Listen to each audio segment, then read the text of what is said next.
Katapang ay opisyal ng bababa sa pwesto si AFP Chief of Staff Gregorio Pio Katapang Jr. dahil sa mandatory retirement sa edad na 56.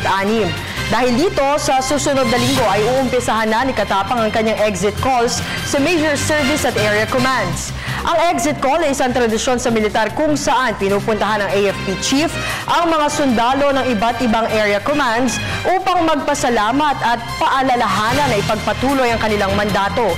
Isa sa mga pangunahing bibisitahin ng opisyal ay ang AFP Western Mindanao Command, partikular na ang Mindanao at iba pa. Samantala, hindi pa umano matukoy kung muling babalik ng Pag-asa Island sa West Philippine Sea si Katapang. Sa July 11, ang ika-56 na kaarawan ni Katapang kung saan 38 taon na siyang nagsisilbi bilang isang sundalo sa bansa. Maliban kay Katapang, 6 pang matataas na opisyal ang nakatakdang magretiro ngayong taon.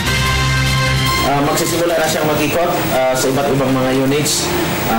Inilatag na ngayon yung kanyang programa, kanyang visits, unit visits. Ngunit hindi pa nagsimula ito dahil sa mga pressing concerns dito sa Guard Headquarters. Anytime, baka next week ay magsisimula na siya. May mga specific units na bibisitahin. Kasama na of course yung sa Cebu, sa West Mindanao area, then sa Maguindanao. Hindi pa final kung alin ang unahin, pero definitely lahat ng i-recommend sa ay madadaanan.